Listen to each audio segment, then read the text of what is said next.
E aí a ideia, então, é você contar um pouco a sua história, né, rápido, bem, e a história do projeto, como é que você teve a ideia, de onde veio essa criatividade, né, para trabalhar com funk, daí juntar o conteúdo, né?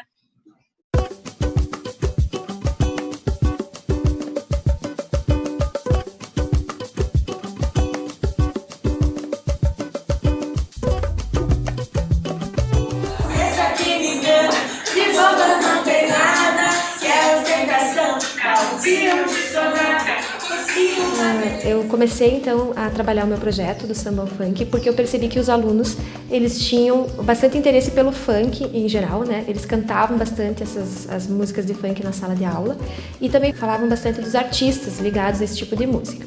Aí quando eu questionei eles se eles conheciam outros estilos musicais, eles me disseram que conheciam, mas muito pouco, assim, né? Muito pouco da história da música brasileira em geral. Aí a gente começou o trabalho através de um questionário que eles levaram para casa, perguntando para os pais, para os familiares, que tipo de músicas eles ouviam, inclusive quando eram crianças. A gente organizou um envelope, arquivo, né, em forma de arquivo, e tudo aquilo que a gente fosse estudando sobre os estilos musicais, sobre os artistas, sobre as músicas, aquilo que as crianças destacavam como mais importante, ou que chamava mais a atenção delas, elas acabavam anotando e guardavam nesse envelope. Nós retomamos essas pesquisas e organizamos uma linha de tempo dividida por décadas. Foi onde as crianças puderam organizar todo o conhecimento trabalhado durante os meses em que o projeto foi desenvolvido. Eu sugeri então que a gente fizesse as histórias em quadrinhos, porque era uma atividade, um texto, um tipo de texto que as crianças estavam acostumadas a ler e a produzir. Eu fiz da Garota de Ipanema, que foi criada pelo Vinícius de Moraes e o Tom Jobim, e fiz do funk, do MC Gui. Nas músicas que falavam sobre ditadura, né? As crianças nunca tinham ouvido falar sobre ditadura, sobre exílio, essas palavras, né? E a gente não precisa esperar que eles estejam no 5º, no 6º ano para ensinar esse tipo de conteúdo, né? Eu descobri da ditadura militar que não podia falar mal do governo, senão eles massacravam a pessoa. Eu acredito que com o projeto desenvolvido, os alunos aprenderam bastante sobre a história do Brasil, mas de uma forma diferente. Toda vez que eu viajava pela estrada de ouro fino, de longe eu avistava a figura de um menino que conhecia a porteira, depois vinha me pedindo: "Não levante seu bolso, que é pra eu ficar ouvindo." E os desafios, né, que não aparecem no vídeo, é um pouco o que não aparece ali no vídeo. Só o que deu certo aparece, né? Então, a ideia, o resultado. A ideia é mostrar também, também tinha desafio, sim, também, eles eram, né, são professores como todos os nossos professores, né, não são... Então, mostrar o que tinha muita indisciplina, falta de interesse, esse é um tema. Assim, com criança dessa idade, né, não tem, assim, muito problema de interesse, assim. Eles são interessados, né, no geral, em aprender, gostam de estudar. Mas, assim, eu via que eles tinham um grande interesse pelo funk. E quando eu comecei a conversar com eles, eu percebi que eles não tinham um conhecimento a respeito dos outros estilos musicais brasileiros e da história da música brasileira em geral, assim. E eu gosto muito de música, e eu, na minha vida, né, aprendi muito através da música, continuo aprendendo. E aí eu comecei a questionar e ver que realmente eles não conheciam. E aí fui pensando de que forma que eu poderia trazer isso para a sala de aula, né, e me passou assim, bom, tem tanta música que tem um viés histórico, né, claro, relacionado com a história de cada momento, e fui pensando, né, numa forma então de trabalhar isso e também trabalhar a história do Brasil. E foi assim que surgiu a ideia, né? Daí eu propus para eles, né? Quem sabe a gente vai pesquisar, vai conhecer, né? Que outros estilos, vocês conhecem o funk, né? A gente pode até descobrir também, ir mais a fundo, de onde que veio o funk, será que ele é um ritmo brasileiro mesmo, né? E a gente também foi atrás dessa informação. E foi assim que começou. E a linha de tempo foi bem legal, porque foi algo que depois eu também pude aproveitar nas outras aulas de história, né? Que é um recurso das aulas de história, né? Da disciplina. Colocar todo no... Então, sistematizar, né? Isso. Então, aquele esse processo período histórico, né? Isso. Seria isso, basicamente. Bacana. E você, antes das suas aulas, você já usava mais, você sempre buscava o interesse dos alunos, as aulas eram mais tradicionais, assim? Eu sempre... Não, eu não sou uma professora muito tradicional. Nunca fui, assim. Eu sempre, assim, né, eu percebo, assim, que eu sempre chamei atenção nas escolas que eu passei. Eu já trabalhei em 5 escolas, assim, sempre com criança pequena, mas, assim, as pessoas comentam, os professores comentam, né, porque a tua aula é diferente, tem uma dinâmica diferente. Eu sempre procuro envolver os alunos, sempre partir do conhecimento deles, do conhecimento prévio, né, porque aí você envolve mais a criança, né, e daí ela vai ter mais interesse em aprender. Ela vê que a professora está prestando atenção naquilo que ela pensa, naquilo que ela tem necessidade de saber. Né? Então, nisso eu estou sempre atenta. Sempre atenta. Foi uma forma, então, de trabalhar um conteúdo que também não é tão fácil. Não é algo assim comum você trabalhar no 4º ano. Até a minha selecionadora do prêmio, ela disse, um dos motivos, né, por você ter sido selecionada foi que o teu trabalho, ele quebrou com o currículo formal dos anos iniciais em história. Porque você já... O normal é você trabalhar... Isso. Então, você trabalha a história da criança, da família, daí depois a comunidade, vai ampliando, o município, né? E eu quebrei com isso. Por quê? Porque é currículo, né? Isso é currículo, isso que eu trabalhei. Então, por isso também, esse foi um dos motivos deles terem escolhido o meu trabalho. Uhum. E aí você partiu quase que do interesse cotidiano, ali do que eles estavam vivendo no cotidiano, e faz uma ligação Sim. com a história maior, né? Essa ponte, né? Que é interessante. Isso. Pensar, né? Aí eu fiz também, né, o questionário com os pais, que eles levaram para casa. Questionário, ter os envelopes, né, os arquivos que você colocou. E daí aí entra uma das dificuldades que eu tive, que eu continuo tendo na escola que eu tô agora, que é a internet, né? Então, naquela época, a gente ficou sem internet lá na escola. Então, o meu objetivo era que eles buscassem informação, eles registrassem. Né, eles tivessem autonomia em fazer essa pesquisa, mas não foi possível. Então, eu tive que realizar essa pesquisa em casa e levar para eles. Eu levava a pesquisa. Em forma de textos, músicas, vídeos no data show, daí eu passava para eles, porque como é que eu vou fazer um projeto sobre música e não vou colocar as músicas e não vou colocar os vídeos, né? Então, fui me ajeitando como eu consegui. Mas é uma realidade que a gente tem nas escolas brasileiras. Não tem a internet. Eu não sei. Na escola que eu estou agora também. Os pais se envolveram bastante com as famílias? Sim, aí a gente retomou, né? Eles trouxeram, daí a gente discutiu quais eram os nomes que apareciam, os artistas, as bandas, né? É até bem interessante, porque apareceu, um pai colocou assim... que ele escutava Demônios da Garoa. E daí a aluna, a filha, ficou pensando, Demônios da Garoa, né? Eles achavam que era uma banda de rock, assim, bem heavy metal. E daí eu levei o vídeo, era samba. E daí, mas esses são os demônios. Esses são os Demônios da Garoa.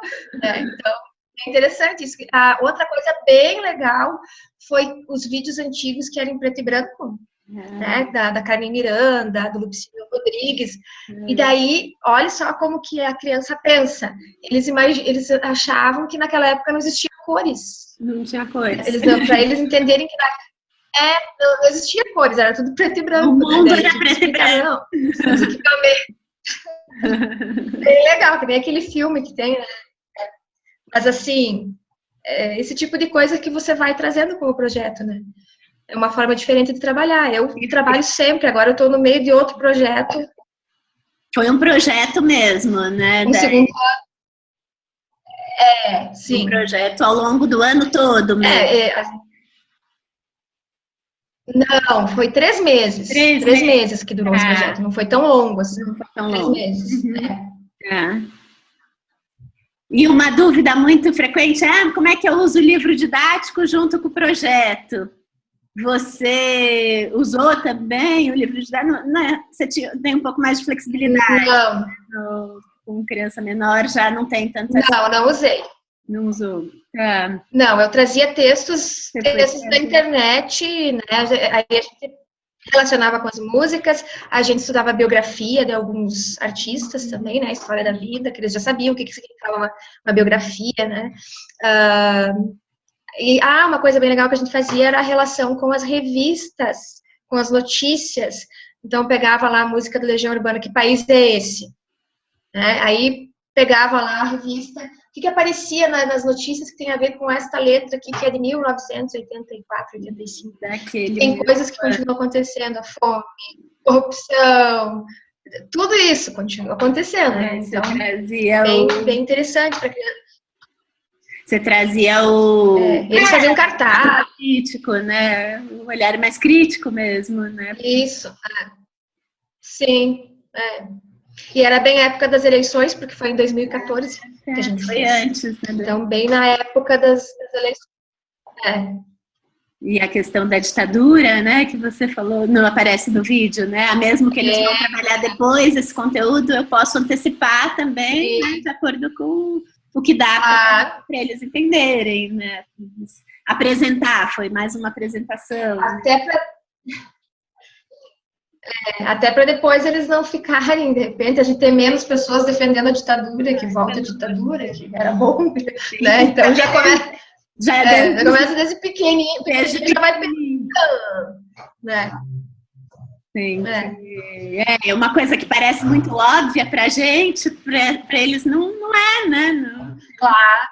Essa coisa de apresentar o mundo mesmo, né? Exatamente. Você tem que apresentar essas relações, né? Muito bacana. E me diz uma coisa aqui que mudou na sua vida depois do prêmio. O que mudou? Assim, quando aconteceu a premiação, que eu fiquei sabendo que eu era uma das vencedoras, na minha cidade, assim, teve bastante repercussão. Eu fui na rádio, dei entrevista e tal. Até pude divulgar meus livros, que eu tenho 3 livros escritos, né? Que bacana. E fiz o lançamento do livro, do último eu fiz o lançamento na Feira do Livro, daí então foi uma forma também das pessoas de eu poder falar um pouco o que eu penso e assim, uma coisa bem legal que aconteceu, porque bem nessa época, ano passado, eu passei uma fase meio difícil na escola e estava até pensando em sair do magistério, abandonar a carreira, assim. Comecei a me questionar se realmente era isso que eu queria. E aí veio a premiação, e daí parece que foi como se fosse uma reafirmação. Não, você está certa, continua nesse caminho que é para você mesmo, né? Tá, tem que continuar. Para mim significou muito. Era você pegou outra turma, daí você já estava com outra turma, né? 2015? Ano passado eu troquei. Trocou de escola? Quando eu troquei de escola. Eu estou em outra escola agora. Agora tenho um segundo ano agora. Agora menorzinho. Os pequenininhos. Menores, pequenos, fofos. Tá. E aí você tava, e aí o prêmio veio reafirmar. Uma outra pergunta também é como é que faz para a gente conseguir se manter firme no propósito de ser professor, né?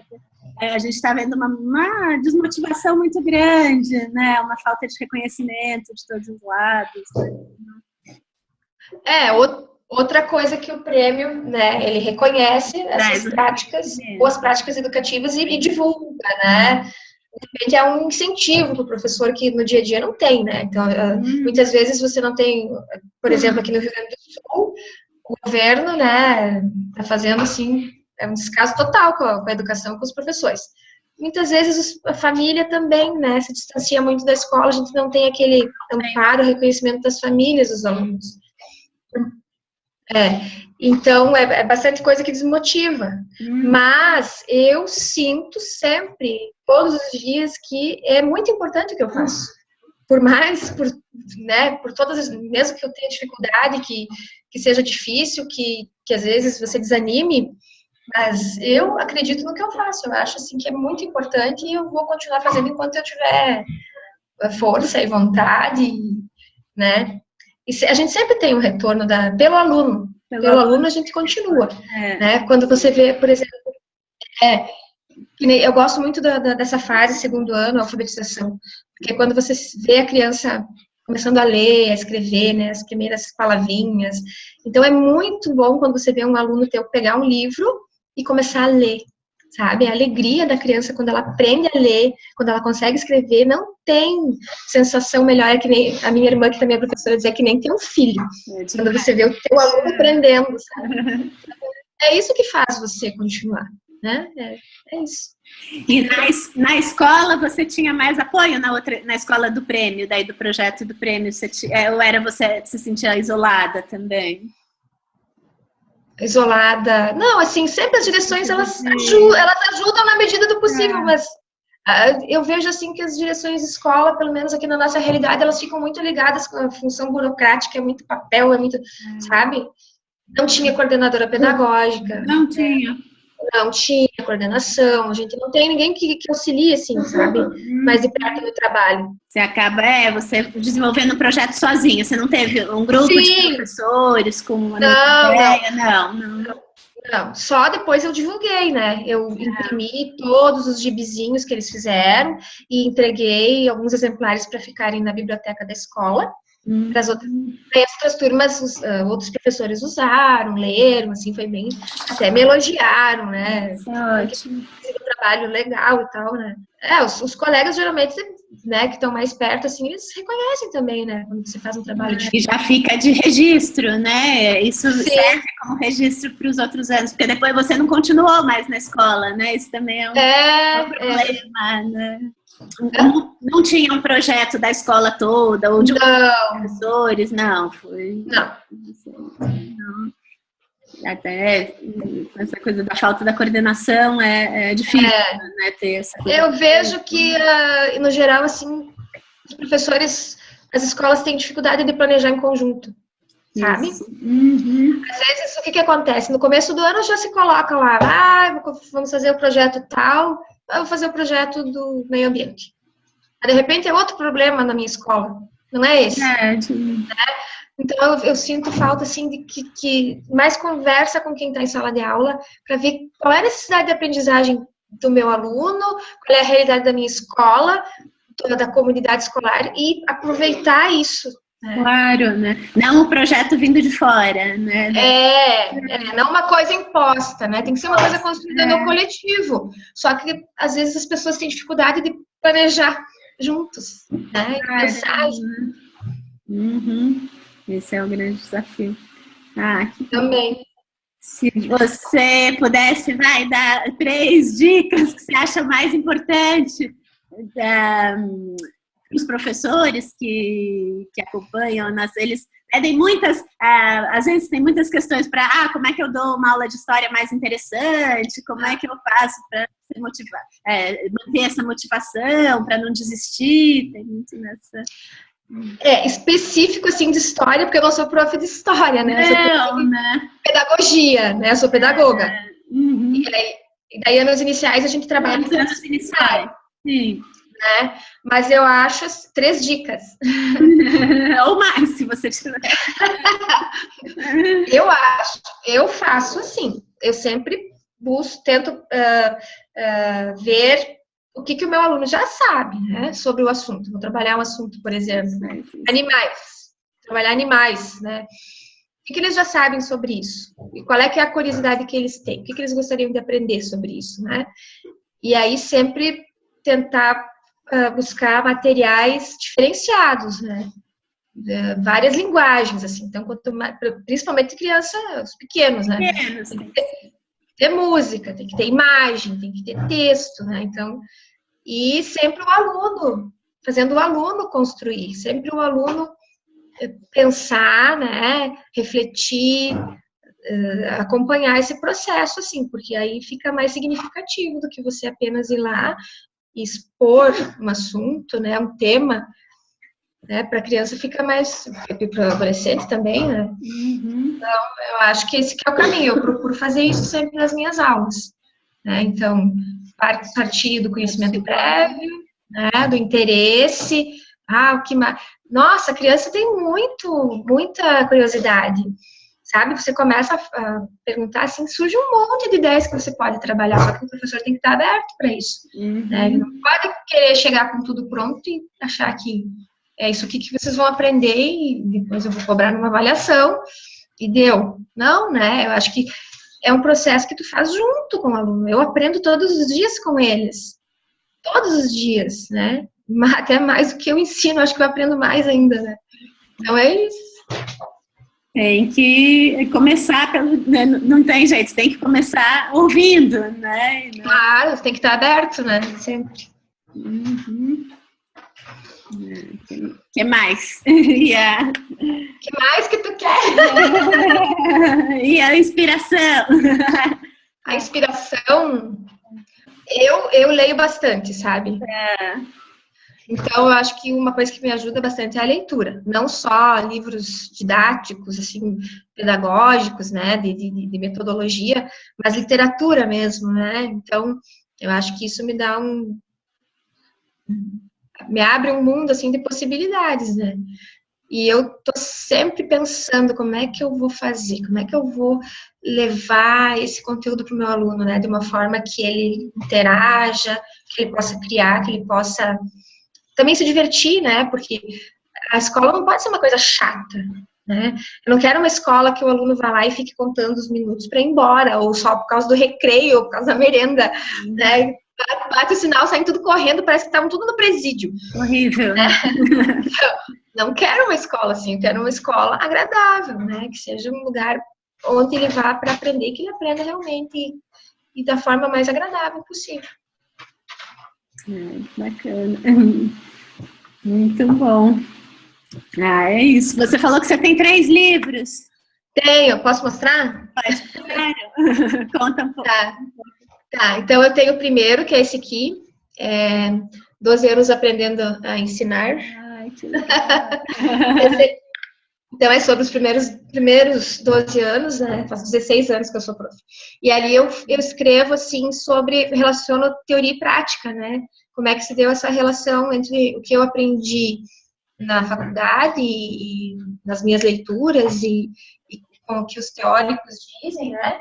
E como que isso foi aparecendo na sala de aula, na prática, e como é que eu lidei com isso, né? Que gera muitos conflitos. Muito. Às vezes, você lê algo assim, tem que fazer de tal jeito, aí você vai tentar fazer, não dá certo. Não vai.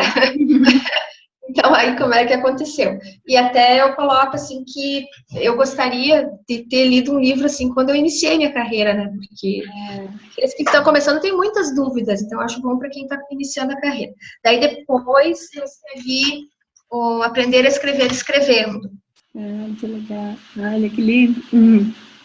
Que daí é sobre o aluno aprender a escrever, escrevendo desde a alfabetização, né? Então tem como trabalhar com diversos tipos de texto, né? Os gêneros textuais, né? Os tipos. E como fazer, então, porque a gente vê uma dificuldade tão grande no Enem, por exemplo, na redação, né? Por que isso? Porque são coisas que não são resolvidas desde o início. Né? E que tem que ter leitura, né? E tem que ter conhecimento, e tem que ter várias coisas envolvidas para a gente poder escrever, né? Então, e tem bastante, assim, sugestões de atividades mesmo. Bem prático. Ai, que bom. E o último é um romance. Que vagalume. Vagalumes no tempo. E daí eu publiquei eles no Clube de Autores, de forma independente, né? Daí quem quiser comprar, é só acessar lá, colocar meu nome que aparece os 3 livros. Clube de Autores, aí eu posso colocar o link daí no site? Pode. Sim. Tem um blog também, Pensar Escrevendo. Você tem um blog? Tá. Tem um blog. Tem vários artigos lá também sobre educação, mas não é só sobre educação que eu escrevo sobre outras coisas também. Crônica. Legal, eu vou dar uma olhada. Aí a gente pode colocar o link, né, no site. Pode. Daí colocar o artigo, falar. Ótimo. E os livros, daí para a pessoa achar, no Clube dos Leitores também coloca o link. Clube de Autores. Autores, tá. Que é é a maior plataforma de autopublicação da América Latina. Tá. E daí você consegue... a pessoa pode comprar. Comprar, sim. Tá. Ai, que bacana. Que ótimo. Nossa, aprendi muito. Legal. Que bom. Muito obrigada, Alessandra. Muito legal. Muito obrigada, Alessandra. Boa noite. A gente continua aí. Tá bom. Boa noite, bom fim de semana para você. Para você também. Obrigada. Tchau. Tchau.